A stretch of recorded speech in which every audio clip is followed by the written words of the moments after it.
தேர்தலுக்கு ஓராண்டுக்கு முன்பே கூட்டணி இறுதி செய்திருக்கிறது பாஜக. அதிமுகவுடன் கூட்டணி என்று அதிமுகவுடைய பொதுச் செயலாளர் திரு இபிஎஸ்ஐ மேடையில் வைத்துக் கொண்டே அறிவித்திருக்கிறார்கள். மிக முக்கியமான முன்னகர்வாக பார்க்கலாம். திமுகவை ஆட்சி பொறுப்பிலிருந்து அகற்றணுங்கிற அந்த ஒரு புள்ளியில் இந்த கூட்டணி இணைந்திருப்பதாக ஏற்கனவே சொல்லப்பட்டது. தற்போது அதை அதிகாரப்பூர்வமாக அறிவித்திருக்கிறார்கள். அதே போன்று ஓபிஎஸ், சசிகலா, டிடிவி போன்றவர்களுக்கான முக்கியத்துவம் குறித்தும் தெளிவுபடுத்தியிருக்கிறார் திரு அமித்ஷா. அதிமுகவுடைய உட்கட்சி விவகாரங்களில் பாஜக இந்த முறை தலையிடாது என்பதையும் தெளிவுபடுத்தியிருக்கிறார்கள். மற்ற கூட்டணி தொடர்பான நிலைப்பாடுகள் தொடர்பாக விரைவில் முடிவெடுக்கப்படும் என்றும் அவர் கூறியிருக்கிறார். பத்திரிகையாளர் திரு சாமிநாதன் இணைந்திருக்கிறார். சாமிநாதன், வணக்கம். வணக்கம். எலெக்ஷனுக்கு ஓராண்டுக்கு முன்பே கூட்டணியை இறுதி செய்திருக்கிறது பாஜக. அதிமுக தலைமையிலான கூட்டணி அப்படிங்கிறத தெளிவுபடுத்தி இருக்கிறார் திரு அமித்ஷா. இபிஎஸ் தான் முதல்வர் வேட்பாளராக இந்த கூட்டணியை பொறுத்த வரைக்கும் இருக்க போகிறார் அப்படிங்கிறத புரிந்து கொள்ளலாமா? கண்டிப்பா சார். அதாவது ரொம்ப தெளிவா அமித்ஷா அவர்களுடைய பேச்சிலேயே ரொம்ப கிளியராவே சொல்றாரு. தேசிய அளவுல இந்த கூட்டணிக்கு மோடி முகம், மாநில அளவுல எடப்பாடி பழனிசாமி அவர்கள் அப்படின்னு தெளிவா சொல்லிட்டதுனால இவர்களுடைய முதல்வர் வேட்பாளர் கண்டிப்பாக எடப்பாடி பழனிசாமி அவர்கள் தான் அப்படிங்கிறது ரொம்ப கிளியரா இன்னைக்கு ப்ரூவ் ஆயிருக்கு. அதெல்லாம் தாண்டி இன்னமும் ஓராண்டு காலம் இருக்கிறதுனால எடப்பாடி பழனிசாமி அவர்களும் இன்னும் கொஞ்சம் வீரியம் பெறதுக்கும் அந்த கட்சி, அந்த அமைப்பு ரீதியா இவ்வளவு நாள் வரைக்கும் ஒரு சிக்கல் இருந்துச்சு அதிமுகவுக்கு. ரொம்ப குறிப்பா எதிர்கட்சி யாரு அப்படிங்கக்கூடிய ஒரு மிகப்பெரிய கேள்விக்குறி இருந்துட்டே இருந்துச்சு. ஏன்னா அண்ணாமலை ரொம்ப பரபரப்பான பேட்டிகளை நிறைய கொடுத்துட்டு இருந்தாரு. அது ஒரு வகையில அதிமுக, பாஜக ரெண்டு பேருமே எதிர்கட்சி வரிசையில தனித்தனியா போராட்டம் பண்ணிட்டு இருந்ததுனால திமுகவுக்கு மாற்று யாரு அப்படிங்கக்கூடிய குழப்பமும் சந்தேகமும் சாமானிய மக்கள் மத்தியில இருந்துச்சு. இப்ப ரெண்டு பேரும் இன்னைக்கு நம்ம திரையில இப்ப பார்த்துட்டு இருக்க மாதிரி ஒன்றிணைந்து கை தூக்குறது போல ஒன்றிணைந்து போராட்டங்களை, ஆர்ப்பாட்டங்களை இனிமேல் முன்னெடுக்கிற பட்சத்துல அல்லது தனித்தனியா முன்னெடுத்தாலும் கூட அது இன்னமுமே இந்த ரெண்டு கட்சிகளுக்கும் இடையில இருக்கக்கூடிய ஒரு இணக்கத்தினுடைய அடிப்படையில அது வீரியமிக்க அணியா எதிர்காலத்துல மாறுறதுக்கான வாய்ப்பு இருக்கு. இது நிச்சயமா இன்றைக்கு இந்த களச்சூழல்ல வெற்றியாளர் யாரு அப்படின்னு பாத்தீங்கன்னா நிச்சயமா அமித்ஷா அவர்களுடைய வருகையில வெற்றியாளரா எடப்பாடி பழனிசாமி அவர்களை தான் நம்ம இதுல பார்க்க வேண்டியிருக்கு. ஏன்னா கிட்டத்தட்ட கடந்த ஒரு ஆண்டுகளுக்கு மேல நாடாளுமன்ற தேர்தல் முடிவுகளுக்கு முன்பாகவே ஒரு துணிச்சலான முடிவெடுத்தாரு. எங்களுக்கு பாஜக வேண்டாம் அப்படிங்கக்கூடிய ஒரு நிலைப்பாட்டு எடுத்தாரு. ஆன பின்பும் கூட தனித்து அதிமுக கிட்டத்தட்ட ஒரு 20% ஓட்டை எடுத்திருந்தாங்க. அந்த தனித்து எடுத்த ஓட்டு தான் இன்னைக்கு பாஜகவை அதிமுக நோக்கி திரும்பி பார்க்க வச்சுச்சு. ஏன்னா அவர்களுக்கு ஒரு பெரிய ஒரு மோடியா, ராகுலா என்று காட்டுவதற்கான முகமே இல்லாம அதிமுக தனித்தே ஒரு 20% ஓட்டை எடுத்திருந்ததுனால இப்ப அவங்களுடைய கூட்டணி கணக்கே அதனால மாறுவதற்கான போக்கு ஏற்பட்டுச்சு. சரி, பாஜக அலைன்ஸ் தனியா உருவாக்கி வைத்திருந்த ஒரு 18% ஓட்டும் அதிமுக இன்றைக்கு ஏற்கனவே ஒரு பிரபலத்தன்மை மிக்க வேட்பாளர்களை களத்தில் இறக்காம ஒரு பிரதமர் வேட்பாளர் இல்லாம அவர்கள் எடுத்திருந்த அந்த 20% ஓட்டும் சேர்கிற பொழுது ஆளுங்கட்சிக்கு எதிரான ஒரு எதிர்ப்புகளை வீசுகிற பொழுது அது ஒரு வலுவான அணியா மாறும் அப்படிங்கக்கூடிய கணக்குல தேர்தல் நேரத்துல வழக்கமான கூட்டணிகள் ஒரு மாதத்துக்கு முன்போ 2 மாதங்களுக்கு முன்போ அமைந்திருந்தால் கூட அது ஒரு சுணக்கமான கூட்டணியா தான் இருந்திருக்கும். ஏன்னா கிட்டத்தட்ட தொடர்ந்து எதிர் அரசியல் தான் பேசிட்டே இருந்தாங்க அண்ணாமலை மூலமா கூட.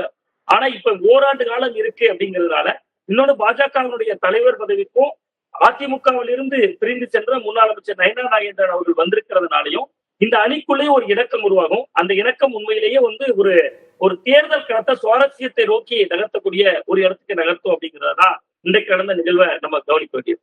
காமன் மினிமம் புரோகிராம்ங்கிற வார்த்தை மீண்டும் இன்றைக்கு அழுத்தமாக பதிவு செய்யப்பட்டது.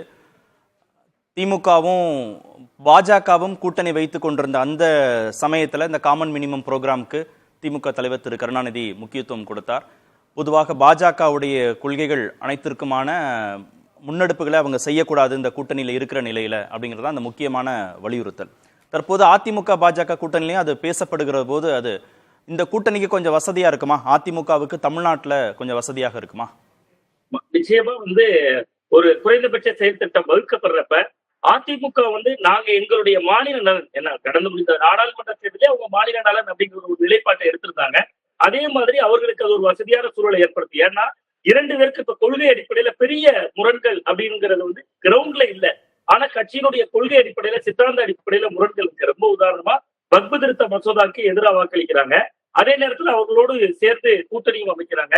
இன்னொரு பக்கத்துல பார்த்தா நாடாளுமன்ற தேர்தல் நேரத்துல கூட ஒரு தேர்தல் அறிக்கை வெளியிட்டிருந்த அதிமுக அந்த தேர்தல் அறிக்கையில என்ன குறிப்பிட்டாங்கன்னா நீட்டுக்கு மாற்றா வேறு வகையான தேர்வுகளை நாங்க அறிமுகப்படுத்துவோம், நீட்டுக்கு மாற்றா வேற என்ன செய்ய முடியும்னு யோசிப்போம்னு சொல்லியிருந்தாங்க. இப்படி நிறைய மாற்றங்கள், முரண்கள் இருக்கு. சோ ஒரு குறைந்தபட்ச செயற்திட்டம் வகுக்கப்படுகிற பொழுது அது மாநில நலன் அதுல கொஞ்சம் பிரதானமா இருக்கப்படுகிற பொழுது அதிமுகவுக்கு அது ஒரு நல்ல ஒரு வாய்ப்பா அமைகிறதுக்கான ஒரு வாய்ப்பு இருக்கு. அதிமுக பாஜக இடையிலான கூட்டணி அதிகாரப்பூர்வமாக உறுதி செய்யப்பட்டிருக்கு. இந்த நிலையில மற்ற கட்சிகள் அந்த கூட்டணிக்குள்ள கொண்டு வருவதற்கான சவால்களாக நம்ம என்ன பார்க்க வேண்டியதா இருக்கு? ஏன்னா பாமக தற்போது ஒரு சலசலப்புக்கு உள்ளாகி இருக்கிறது. பாமகவுடைய தலைவர் நானே அப்படின்னு திரு ராமதாஸ் சொல்லியிருக்கிறார். அந்த அடிப்படையில் பார்க்கிற போது என்டிஏ கூட்டணிக்குள்ள இவங்கெல்லாம் அகாமடேட் ஆகிறதுக்கு விரும்பாம அதிமுகவுடனான கூட்டணி அப்படின்ற அந்த அகாமடேஷனுக்குள்ள வருவதற்கு அவங்க முயற்சிக்கிறாங்களா இப்போ? நிச்சயமா அதற்கான போக்கு தான் நமக்கு தெரியுது. ஏன்னா பார்த்தோம்னா நம்ம ஒரு விஷயம் பாட்டாளி மக்கள் கட்சிக்குள்ள ஏற்கனவே ஒரு குழப்பம் ஒரு மேடையிலேயே வெடித்தது ஓராண்டுகளுக்கு முன்பு. இப்ப மீண்டும் ஒரு குழப்பம் அப்படிங்கிறதுலாம் நம்ம பார்த்துக்கிட்டாலும் கூட அந்த குழப்பம் வெடித்த தருணமே அமித்ஷா அவர்கள் வரக்கூடிய நேரத்துல ஏன் வெடிக்கணும் அப்படிங்கிற கேள்வியே ஒரு ஊடகவியலாளரா எனக்கு இருக்கு. இது எல்லாத்தையும் தாண்டி இன்னைக்கு நம்ம பார்த்தோம். ஃபர்ஸ்ட் ஒரு கூட்டணி மேடையில யாரெல்லாம் ஏற போறாங்கிற ஒரு பெரிய பரபரப்பும் சலசலப்பும் இருந்துச்சு. பொதுவா ஒரு மாநில கட்சியாக இன்னைக்கு அண்ணா திராவிட முன்னேற்ற கழகம் இருக்கு. மோடி எதிர்ப்பு அப்படிங்கிறது இன்னைக்கு தமிழ்நாட்டுல பாஜகவுடைய வளர்ச்சியின் காரணமா மட்டுப்பட்டு இருந்தாலும் கூட தமிழர் விரோதமா செயல்படுறாங்க அப்படிங்கக்கூடிய முன்னெடுப்ப திமுக தேர்தல் நேரத்துல இன்னும் வீரியமா எடுக்கிறதுக்கான வாய்ப்பு இருக்கு. அப்படி எடுக்கப்படுற போது அது தங்களை பாதிக்காம இருக்கணும்னா அவங்க ஒரு மாநில கட்சியோட ஒரு கூட்டணி வைத்திருந்தால் ஒரு சாதகமான ஒரு சூழலை ஏற்படுத்தலாம் அப்படிங்கக்கூடிய நிலைப்பாட்டுலதான் பாட்டாளி மக்கள் கட்சியா இருக்கலாம், இன்னைக்கு தேசிய ஜனநாயக கூட்டணிக்குள்ள இருக்கக்கூடிய அமைப்புகளா இருக்கலாம், கட்சிகளா இருக்கலாம், இவர்கள் எல்லாருமே என்ன விரும்புவாங்கன்னா ஒரு மாநில நலன் அப்படிங்கிறத பேசுற போது ஒரு திராவிடமா தேசியமா அப்படிங்கிற யுத்த காலத்துக்கு இன்னும் தமிழகம் தயாராகல. திமுக வெர்சஸ் அதிமுக தான் களம் மாறும். சோ அவங்க நேரடியா அதிமுக ஒரு அங்கமா இருக்கிறது தான் அந்த கட்சிகளுக்கே வளம் தரும் அப்படிங்கக்கூடிய ஒரு விஷயமும் இதுக்குள்ள ஒளிஞ்சிருக்கு. அதிமுகவுக்கே அது நெருக்கடி தானே. நீங்க தொகுதி மறுவரையா இருக்கட்டும், நீட்ஸ் விவகாரமா இருக்கட்டும், மும்மொழி கொள்கையாக இருக்கட்டும், ஒரே நாடு ஒரே தேர்தல், இது மாதிரி எல்லா நிலைப்பாடுகள்லையும் திமுக கொடுக்கக்கூடிய அழுத்தம், திமுக கூட்டணி கொடுக்கக்கூடிய அழுத்தத்தை அதிமுகவே சேர்ந்து தானே அதை எதிர்கொள்ள வேண்டியதா இருக்கும். ஆமா, நிச்சயமா அதிமுகவை அது ஒரு கொஞ்சம் பலவீனப்படுத்தும். ஏன்னா இப்ப கிட்டத்தட்ட 5 ஆண்டுகள் திமுக இப்ப ஆட்சியில இருந்துட்டு தேர்தலை சந்திக்க போறாங்க. இந்த 5 ஆண்டுகள்ல சட்டம் ஒழுங்கு பிரச்சனை, எளிய மக்களை பாதிக்கக்கூடிய விஷயங்கள், விலைவாசி உயர்வா இருக்கலாம், இதையெல்லாம் அதிமுக பேச ஆரம்பிப்பாங்க. அதற்கு பதிலுரையாதான் இப்ப சட்டமன்றத்திலேயே கூட பார்த்தோம், கருப்பு சட்டையை போட்டுக்கிட்டு வந்தா காவி சட்டையா தெரியுது அப்படின்னு சொல்லக்கூடிய விஷயங்களா இருக்கலாம். இப்படியான எதிர்பாலிடிக்ஸ்ல பாஜக எதிர்ப்பதான் அதிமுக மேல இவங்களால சுமத்த முடியுமே ஒழிய இவர்கள் மீது நேரடியா ஆட்சியில இல்ல. அதனால நேரடியான குற்றச்சாட்டுகளை அவங்களால அதிமுக மேல திணிச்சிட முடியாது. ஆனா அதிமுக என்ன சொல்லுவாங்க, அதுக்குதான் அந்த குறைந்தபட்ச செயல் திட்டம் அப்படிங்கிறது அதிமுகவை இந்த தேர்தல்ல பாதுகாக்கிற ஒரு அரணா மாறும் அப்படின்னு எனக்கு தோணுது. இன்னொன்னு இது எல்லாத்துக்கும் மேல கிட்டத்தட்ட இன்னைக்கு நம்ம அமித்ஷா அவர்கள் மேடையிலேயே பாக்குறோம், மாநில தலைவர் மாற்றணும் அப்படிங்கக்கூடிய அழுத்தத்தை அதிமுக கொடுக்கல அப்படின்னு அமித்ஷா அவர்களே சொன்னாலும் கூட ஊடகங்கள் பலருக்குமே நமக்கான ஒரு யூகங்களா நம்ம சொல்லக்கூடியது. அது ஒரு வகையான நெருக்கடியை தந்தது, நெருடலை தந்ததுனாலதான் இன்னைக்கு நயினா நாகேந்திரன் வந்திருக்காரு.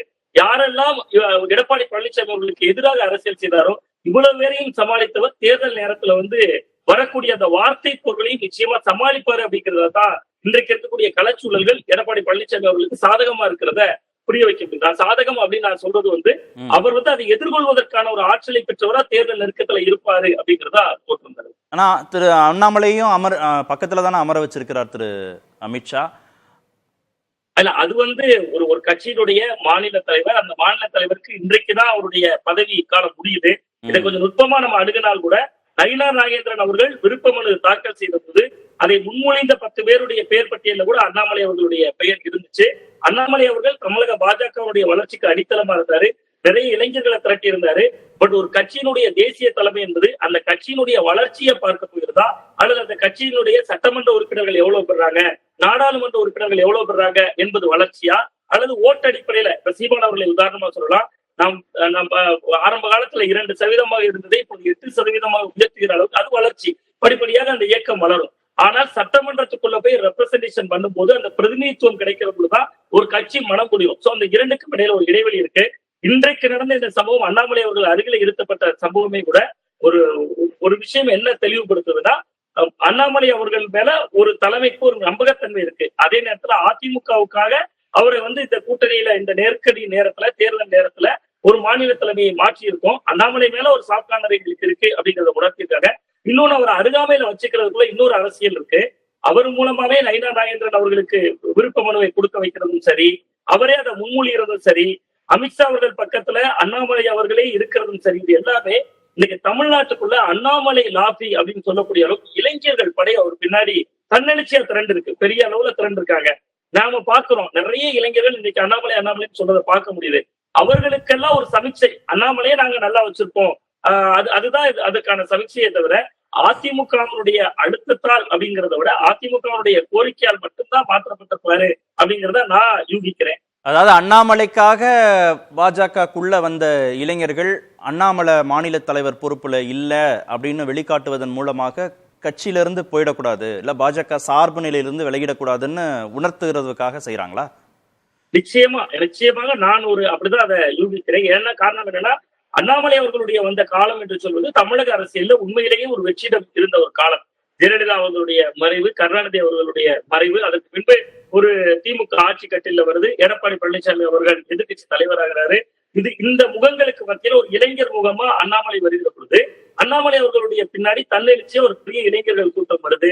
அவர் கொடுக்கிற பேட்டியை ரசிக்கிறவங்க இருந்தாங்க, வாட்ஸ்அப் ஸ்டேட்டஸ் எடுத்து வைக்கக்கூடியவங்க இருந்தாங்க. அவர்களுக்கெல்லாம் இப்ப இன்னொரு இளைஞர்களுக்கான சாய்ஸா இன்றைக்கு விஜய் போன்றவர்கள் வந்துட்டாங்க. சோ அந்த நேரத்துல அண்ணாமலை அவர்களை இன்னும் நாங்க முக்கியத்துவம் கொடுத்துதான் வச்சிருப்போம் அப்படிங்கக்கூடிய சமீட்சையை கொடுக்க வேண்டிய அவசியம் பாஜக தலைமைக்கு இருக்கு அப்படிங்கிறதா நான் நம்புறேன். அதனுடைய வெளிப்பாடு தான் இன்றைக்கு அவர் அருகாமையில் நிறுத்தப்பட்டது. அவரை வைத்தே நயனா நாகேந்திரன் அவர்களுக்கு முன்மொழியப்பட்டது. நம்ம கிராமத்து பாணிசில சொல்லப்போனா தன் கை விரலை எடுத்து தானே கண்ணை குத்தி கொண்டது போல காட்சிதான் அந்த காட்சிகளை பார்த்தா.